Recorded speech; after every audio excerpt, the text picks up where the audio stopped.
Bismillahirrahmanirrahim. Alhamdulillahi Rabbil Alamin. Salatu wassalamu ala Rasulillah ma ba'd. Allahumma anfa'na bima 'allamtana wa 'allimna ma yanfa'una wa zidna ilman.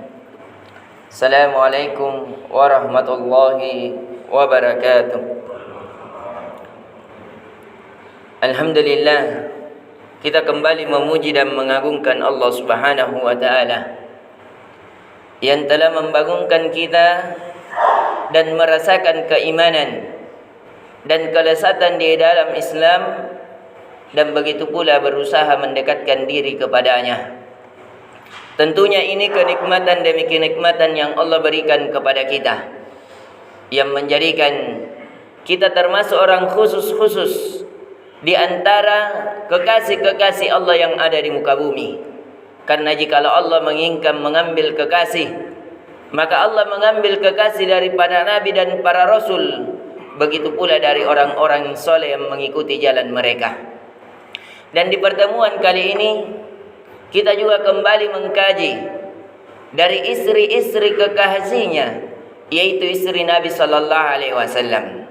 Yang dimana di pertemuan kali ini alhamdulillah kita telah memasuki dari istri keempat Nabi sallallahu alaihi wasallam. Dia adalah Hafsah binti Umar bin Al-Khattab. Jadi Hafsah adalah istri keempat Nabi sallallahu alaihi wasallam. Setelah Khadijah, meninggal Khadijah, kemudian beberapa hari Nabi sallallahu alaihi wasallam menikah dengan Sauda, yaitu dengan Sauda binti Sam'a. Kemudian setelah beberapa tahun Aisyah dinikahi pula oleh Nabi sallallahu alaihi wasallam dan ditemani ketika Nabi sallallahu alaihi wasallam setahun setelahnya. Kemudian mereka berhijrah. Adapun Hafsah binti Umar ini, salah satu sebab dia dinikahi oleh Nabi sallallahu alaihi wasallam sebagaimana dalam riwayat, dalam kisah Abu Bakar radhiyallahu an, pernah Abu Bakar mendengar bahwa Nabi sallallahu alaihi wasallam menceritakan tentang keinginannya oleh Hafsah. Dan di riwayat lain, suatu hari Umar bin Khattab menawarkan kepada Utsman bin Affan agar menikahi anaknya. Di sini memberikan pelajaran kepada kita bahwa seorang bapa bukan suatu aib ketika melihat ada seseorang yang bagus agama dan akhlaknya, kemudian ia menawarkan anaknya kepadanya agar dinikahi, karena hakikat pernikahan adalah bagaimana menjalin ketaatan kepada Allah Subhanahu wa taala. Akan tetapi Utsman menolak dari tawaran Umar bin Khattab. Kemudian Utsman pun berpaling kepada Ali, dan Ali pun demikian. Kemudian Umar bin Khattab berpaling kepada Abu Bakar. Kemudian Abu Bakar diam. Yang kemudian Umar bin Khattab itu mengeluhkan dari keluhannya ini kepada Nabi sallallahu alaihi wasallam, dan Nabi sallallahu alaihi wasallam mengabarkan, wahai Umar, bahwasanya anakmu akan dinikahi orang yang lebih baik daripada Abu Bakar dan Utsman, dan Utsman akan menikahi orang yang lebih baik daripada anakmu, yaitu Nabi. Disitulah Nabi sallallahu alaihi wasallam melamar dari anak Umar bin Khattab, yaitu Hafsah. Dan di sini menjadi dalil bahwa Nabi yang lebih baik daripada Abu Bakar dan Nabi lebih baik daripada Utsman bin Affan.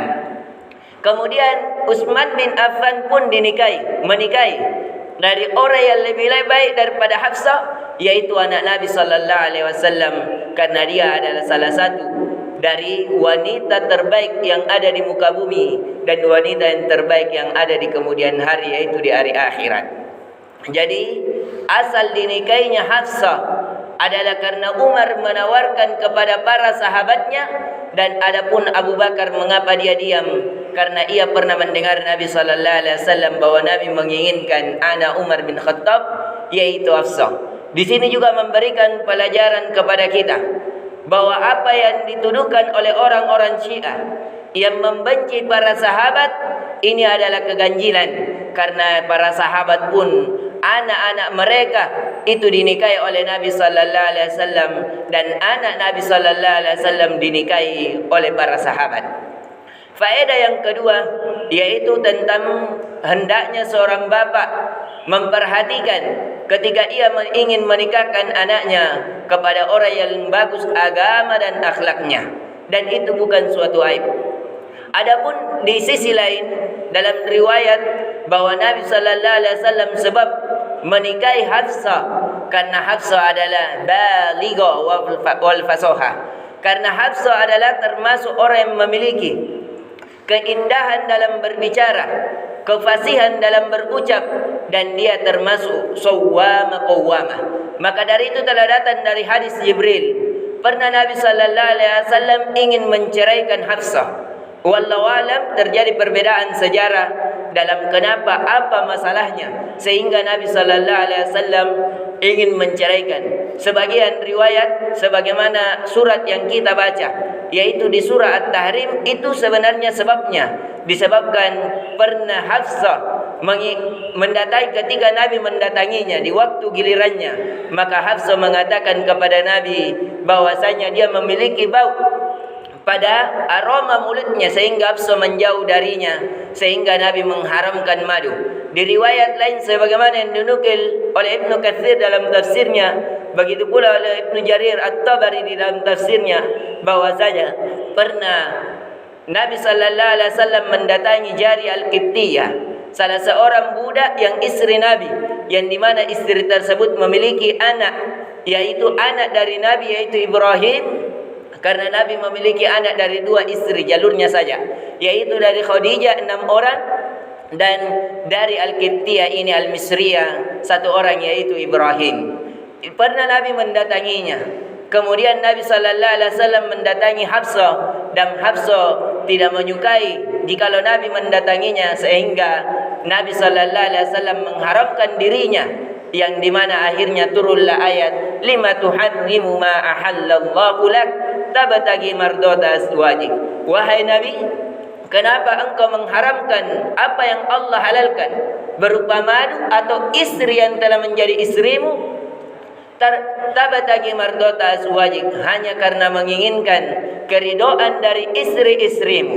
Akhirnya Allah menurunkan ayat tersebut. Dan kemudian salah satu juga sebab Nabi sallallahu alaihi wasallam menikahi Hafsah, karena Hafsah tidak seperti kebanyakan wanita, yaitu Hafsah dapat menulis, yang dimana hadis-hadis Nabi sallallahu alaihi wasallam yang kita rasakan, yaitu dari hadis-hadis yang diriwayatkan oleh Hafsah. Inti dari pelajaran subuh kali ini yang pertama adalah tentang bagaimana seorang ayah hendaknya memilihkan anak-anak wanitanya kepada orang yang memiliki agama dan akhlak yang baik. Yang kedua adalah bagaimana Nabi sallallahu alaihi wasallam memilih pasangan, yaitu orang yang memiliki keahlian dalam berbicara, fasih dalam berucap, kemudian juga pandai menulis dan memiliki agama yang bagus. Dan Hafsah juga terkenal orang yang senantiasa berpuasa di siang hari dan salat malam di malam hari. Ini yang bisa kita berikan dari biografi singkat dari istri Nabi sallallahu alaihi wasallam yang keempat, yaitu Hafsah binti Umar, Hafsah bin Umar bin Al-Khattab. Subhanakallahumma bihamdik, asyhadu an la ilaha illa anta, astaghfiruka wa atubu ilaik. Assalamualaikum warahmatullahi wabarakatuh.